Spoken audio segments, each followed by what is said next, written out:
Okay guys, hello, good afternoon. Okay. Ngayon, from Las Piñas, jump tayo rito sa Pinagsama Taguig. No? Nandito tayo sa client natin, the JT Porto of Pinagsama Taguig. Okay. Oh, may turbo timer Okay. Oh, yan, kailangan nan talaga may turbo timer kasi yun sa kapatid ko, nagpala-install din siya dyan. Importante. Malaking bagay sir, no? Basta diesel, sir. Kahit wala ng oil catch. Meron Basta ako. Meron pa rin. Talagang protestado. Galing ni sir. Okay. Anyway, no? Naging turbo tayo. Merong topic no? Anyway, nandito kami ngayon. No? Ang unit na kinuha niya is KJ Works. No? One of our high-end products, high-end units. KJ Works KP06 by KJ Works. Okay? Pakita ko muna sa inyo. Okay, saan ka? Yan. Okay. Guys, ito yung nakuha niyang unit ng KJ Works KP06. So, ang ganda-ganda niyan. Full metal yan. Tingnan. Full metal. Powered by high kappa magazine. Naka front optic side and rear. Okay. Unbox ko na guys. Labas natin. Okay, comes with manual. Manual pa lang. Ang ganda-ganda na. Yan. Kikita nyo lahat ng klase ng KJ Works. Ay, oh by the way, no? This is the CZ75 Shadow. Yan. Ganda, di ba? Ngayon, yung manual na nakalagay is pang, okay, KJ Works ng dalawa. Now, this is the unit, guys, no? 6.0 siya, ganun siya kahaba, ganun siya malakas din siya, no? Kasi 6.0.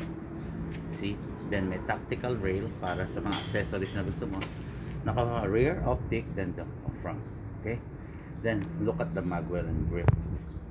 Grabe ang ganda. Okay? So this is the magazine. Good for 27 rounds. Okay? Ngayon guys, demo test fire natin. Okay, silicone nga pala, hindi ako nakapagbaba. Pero anyway sir, na silicone naman na to. Later on, papakita ko sa okay, lagyan na natin ng gas sir. Hindi against the light yan. Hindi. Okay, sa paglagay ng gas sir, upside down. Okay, upside down. Female into male valve. Shout out Sir Make sure may Arnel, tatapat Sir sa nozzle. Sir Lance 2, Dominic 3, Alcazar 4, from Carmona, 5, Cavite. Hello 6. po. Sir, yung 6 Sir, seconds na nilagay natin, wine enough po yun ba? para sa full round. Okay. So, Sir John reloader, of Pasay. ilagay ko muna ang bala yung standard. Sir Gray Galang of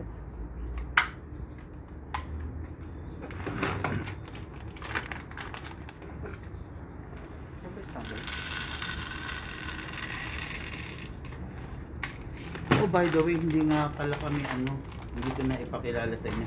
Siya nga pala si Sir JT Porto. Hello, sir. Okay. Anyway, sir, di ba? Press nyo lang ito, slide nyo pababa. Okay. Make sure habang i-slide mo, hindi mabibitawan. Kaya yung right down, okay, dito. Then, straight. Sagad mo, dito mo ilalagay yung bala. Okay. Pwede natin. Much better kung may reloader. Okay.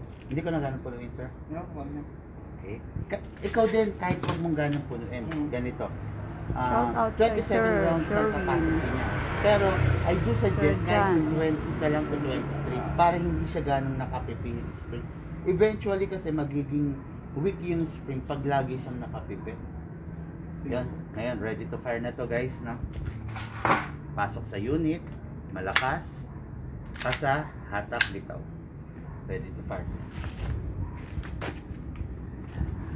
Guys, meron na nakahandang target si sir.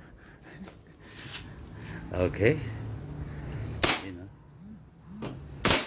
Okay. Feel me recoil, sir. Grabe, ang lakas na guys. 6.0 yan. KJ Works KP06.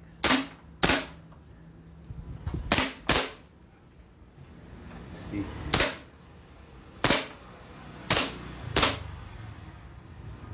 Yun, nag-open slide. indication na wala ng bala. O yun, alam na ni sir. Okay. Ganda na unit. Parang totoo. Parang totoo.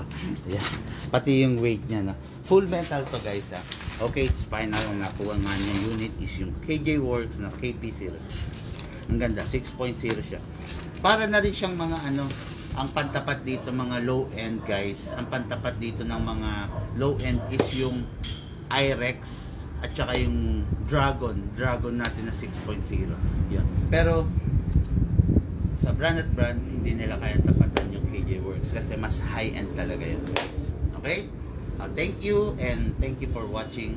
Have a blessed day. Shout out kay Sir Joel from Valenzuela. Kay Sir John. Okay, again, pa-open.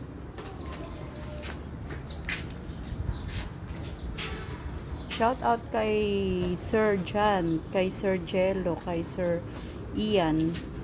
Shout out po. Shout out daw sa mga anak ni Sir Alan, si Alexa Villaris. Thank you po.